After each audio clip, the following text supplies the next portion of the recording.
You're the only time traveler in existence, yet you find a book titled 30 Years of a Time Traveler's Journey in your home. Even with your invincible power, a chill runs down your spine. Since there was a predecessor, you could easily be taken out by them. To get the upper hand, you decide to study this book carefully. But the first sentence hits you hard. My name is Ning Chun Kyu, and I have a huge secret. I'm a time traveler. Wait, you wrote this? You're terrified, but you believe it 90% because you've never told a soul about being a time traveler. Knowing that the tallest tree catches the most wind, you've been training in the mountains and never stepped outside. But this book appeared out of nowhere. Could this be your cheat code? You grin and keep reading about your own life. You arrived at age 6 as a farmer's kid, but your modern knowledge didn't exactly make life in this brutal ancient world any easier. After struggling for 6 months, you got nowhere. Luckily, your family had land, so you didn't starve. You started collecting manure for fertilizer, and the next year, your crops grew 30% better than everyone else's. The neighbors came begging for your farming secrets. You shared everything you knew, and just like that, you became the village prodigy. You spent your time studying, hoping to change your fate until you turned 8. You gave an old traveler some water, and his eyes lit up as he pointed at your head. A beam of light shot out. You were a 1 in a million martial arts genius. You scoffed, "Old man, fighting is dangerous. You should learn how to farm instead." He wasn't having it, so he ripped a willow tree out of the ground and leaped 20 feet into the air. You immediately changed your tune. You bowed to him as your master, said goodbye to your family, and left with him that very day. Your master, Feng Yunzi, is a legendary grandmaster who brought you to Qingshan to train. Qingshan is one of the 7 great martial arts sects, and every disciple who descends the mountain becomes a world-renowned talent. That winter, a super cocky little girl named Gao Feiyu joined the sect. She was a year younger than you and became your junior sister. She hung on your every word, and you two became the Qingshan Black Wind Duo, or basically the neighborhood troublemakers. At 10, you've been training for 2 lifetimes. With your natural talent and the sect's resources, you quickly hit the first stage of martial arts, skin, flesh, and bone. Your junior sister calls you a freak and starts secretly grinding behind your back. At 12, you reach the second stage of organ tempering and blood renewal. After 6 months of grinding, your junior sister finally breaks through to the first stage. At 13, you hit the limit of blood renewal. Your master arranges your engagement to your junior sister, Gao Feiyu. You're thrilled. After all, she's the childhood sweetheart you raised yourself. At 15, you married your junior sister and brought your parents to live at the foot of the mountain. Life as a transmigrator is truly smooth sailing. The turning point came when you turned 16, as you broke through to the 3rd stage of martial arts, the Qi realm, an unprecedented feat. You came out of seclusion to share the news, but your master was gone. Your junior sister said the Crown Prince of Yu visited 3 days ago, begging him to save the realm. After 800 years of division, only 7 kingdoms remain, and 3 have spent the last century reforming to conquer the rest. The kingdom of Yu is weak, consistently ranking at the very bottom. A year ago, the Northern Jin army invaded, forcing Yu to cede 10 cities followed by even harsher taxes. The people are suffering, yet the king only cares about partying in his palace. The kingdom is on the brink of collapse. The Crown Prince of Yu has great ambition and is seeking a sage to reform the nation. After much thought, the master finally agreed and led the disciples down the mountain to help. Before leaving, the master left the youngest disciples behind, along with a letter, repeatedly telling you to take care of your junior sister. 3 years later, the Jin state crushed Pingyang City. The master and the disciples fought to the death, and all of them perished. Terrified, the king of Yu killed Crown Prince Chu and sent envoys to beg for peace from King Jing Zhenghong. Meanwhile, your junior sister suddenly learned the news about the master and fainted from pure grief. You rushed down the mountain to find a doctor, only to discover she was pregnant and had nearly suffered a miscarriage. You took great care of her, and she slowly regained her spirit, though she remained deeply troubled whenever you weren't looking. At 20, you officially became the sect leader, and sects from across the land came to challenge Qingshan. By then, you had mastered the sect's ultimate technique, wind and cloud, and reached the peak of the internal Qi realm, a true grandmaster. Wielding a sharp sword, you defeated every grandmaster and hero who challenged you, becoming famous overnight. A 20-year-old grandmaster was unheard of. The 7 kingdoms dubbed you Ning Wushuang, the peerless sword of the world. Soon after, a man in a black robe came at night to recruit you, but you refused. Seeing your junior sister's belly growing and her constant sadness, and with your younger sister's wedding 10 days away, you took her down the mountain. But before you even reached home, the village was engulfed in flames and screams filled the air. You rushed over to find your parents lying in a pool of blood and your younger sister hanging from a tree. 100 black-armored Jin cavalry were pillaging the village. You lost your mind instantly and wiped out the cavalry with a single strike, but when you finally came to your senses, your junior sister was gone. You searched the woods frantically, only to find her lying in the grass, breathless. Only a top-tier expert could have killed her, a second-realm martial artist without a sound. You gently stroked her swollen belly, holding her cold body as if she were merely asleep. Without realizing it, you returned to Qingshan. After burying them all, you sat on the Golden Peak for 7 days and nights, a hollow shell of a man. The man in the black robe returned to recruit you, but you just stared blankly at the clouds. He lifted his hood to reveal his face. It was the Crown Prince of Yu, who was supposed to be dead. With a sorrowful face, he said, "The Jin state is brutal. I have already allied with the Zhou and Qi states. If you assassinate the tyrant king of Jin, the state will fall into chaos without a leader. Once I ascend the throne, the world will be at peace, and these tragedies will never happen again." He gave you his word, but all he got in response was your manic laughter. You drew your sword and plunged it into his chest. He looked at you in disbelief. "You're mad, I didn't do this. My junior sister is dead. Do I really need a reason to kill you?"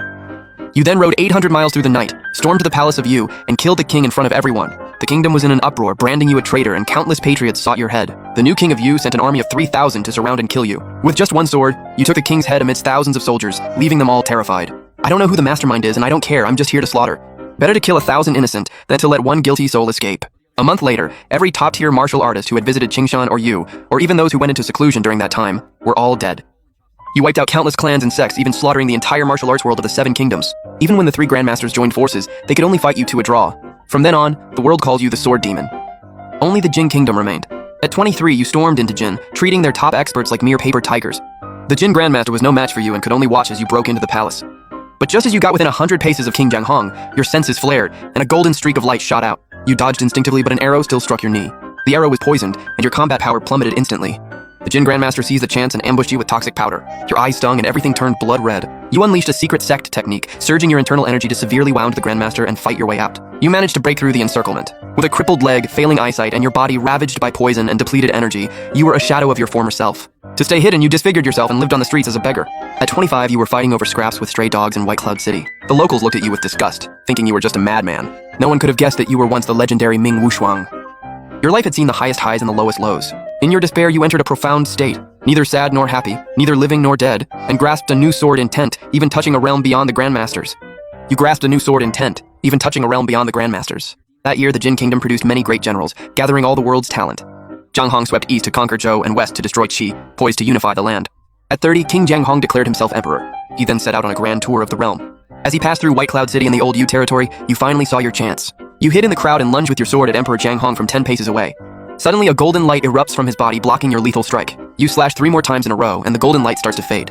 The Jin expert recovers and forces you back at the cost of his life. You've missed your chance.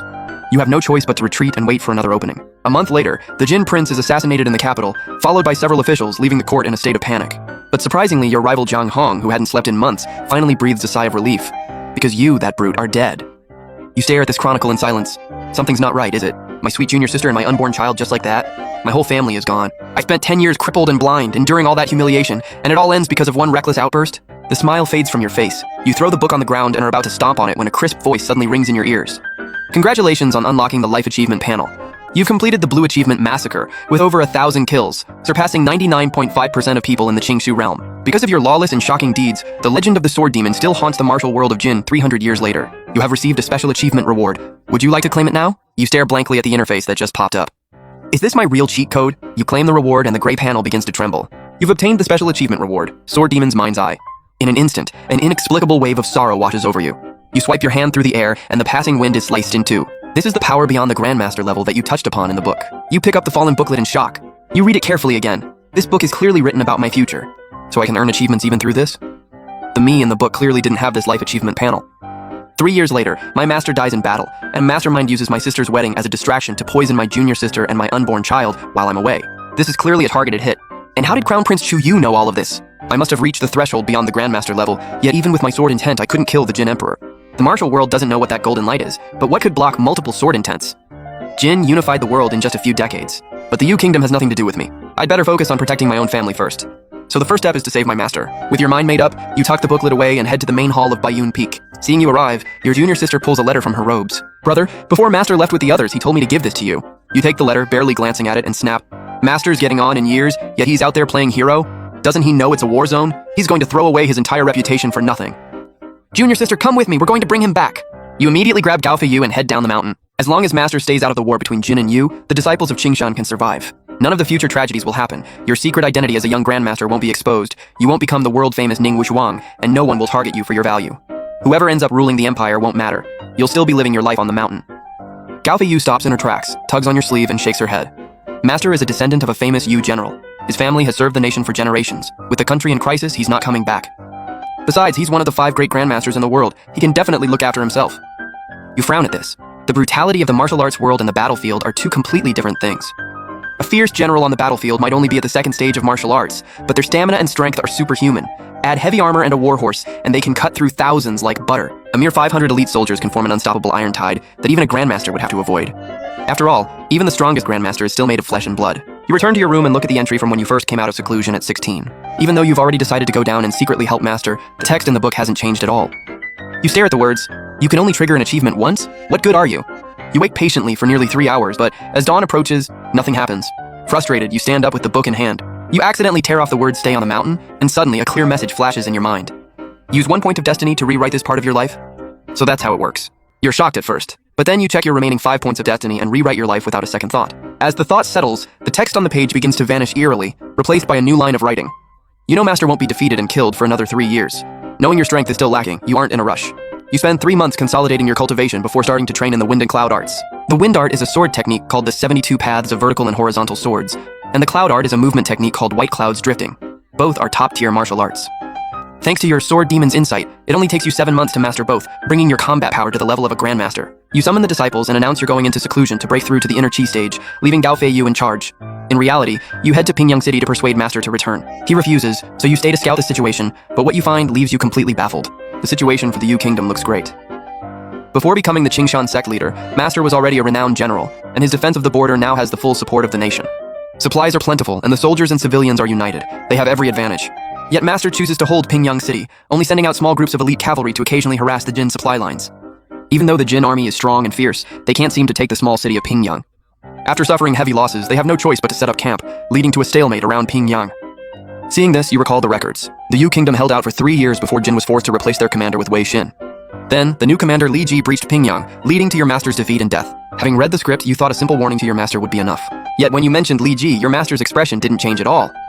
He noted that Jin's 3 generals, Wei Xin, Li Ji, and Gao Jin, were evenly matched unless... He seemed to realize something, but sighed and refused to say more. He just told you to go home, but you couldn't leave him, so you stayed in the army under the alias Xiang Yu. A year later, Jin shifted from offense to defense, with both sides clashing hundreds of times over supply lines. But with your division, you managed to burn Jin's supply lines, leaving their soldiers starving. The King of Yu sent envoys demanding your master attack, claiming the kingdom was running low on grain, but your master refused, saying the timing wasn't right. In the 4th month, the envoy returned, and your master refused again. In the 5th month, the envoy came back, and he refused once more. Word reached the Yu court, where officials accused your master of stalling, claiming Jin was already spent and he was just protecting his own power. Sensing trouble, you quickly reached out to that troublemaker, Crown Prince Chu. A few days later, the prince returned, looking haggard, admitting he was powerless to help. When your master refused for the 4th time, the King of Yu flew into a rage. He immediately sent a young nobleman to Pingyang to take over as commander. The young noble was cautious at first, leading a small scouting party out of the city, only to be soundly defeated. Jin's army was shocked to find that despite being cut off from supplies for half a month, they were too weak to fight, yet the young noble was desperate for glory. Ignoring his general's warnings, he mobilized the entire army and chased them for 30 miles. He fell straight into Li Ji's ambush and his forces were crushed. Of the 100,000 troops, only 3,000 made it back. That's when it hit you. The battle wasn't won on the field, but in the royal court. Because you cut the supply lines, Jin used it as a pretext, and Pingyang fell months earlier than expected. You tried to persuade your master to retreat, saying, as long as there's life, there's hope. But he refused, leading his remaining troops to a heroic death at Pingyang. Later, when Qi sent reinforcements, the King of Yu executed the crown prince to sue for peace. 3 months later, experts from Qi came to Qingshan to challenge you. You used only 30% of your strength to fight a famous master to a draw. They called you a young grandmaster, a 20-year-old genius who broke into the inner Qi realm, known to the world as Ning Wushuang. Soon after, Crown Prince Chu, who should have been executed, showed up. He knew your secret and wanted you to step up and lead the resistance against Jin. You curse under your breath, you menace, this rotten Yu kingdom should have fallen ages ago. You just tell him staying on Qingshan was your master's dying wish, and coming down wasn't your choice. Crown Prince Chu Yu gives a passionate speech, but seeing you unmoved, he sighs and leaves. This time you bring your family to Qingshan early, planning to lay low on White Cloud Peak and break through beyond the Grandmaster level. You stay on high alert afterward, just in case. Sure enough, 7 days later, a group of men in black sneaks up the mountain, including 3 top-tier experts, clearly up to no good. Your sword demon intuition senses them, and you kill most of them on the spot, leaving only one alive for questioning. Turns out they were sent by King Yu and Prince Chu Yu, along with some righteous warriors. But their reason for the assassination makes you laugh out loud. The court officials claimed you were the only one who could save the kingdom, so for the sake of the people, they had no choice but to resort to this. Hearing this, you don't say a word and slaughter them all. Over the next few months, several more waves of people come up. You finally lose your temper and decide to give the Yu kingdom a taste of real trouble. The world finally goes quiet. At 25, watching the sunset, you have an epiphany, and your internal energy surges, pushing you past the Grandmaster level. You reach a realm no one has ever touched. Your internal energy can project outward, and you can briefly walk on air. You name this realm Xiantian, or Land Immortal. By the time you're 30, the Jin Kingdom has unified the world, and Emperor Jianghong passes by White Cloud City during his tour. Wei Xin, who is with him, remembers his 3rd son who died in Pingyang City, so he surrounds Qingshan with 3,000 Jin soldiers to settle the score. By now you have the power to take on an entire kingdom alone.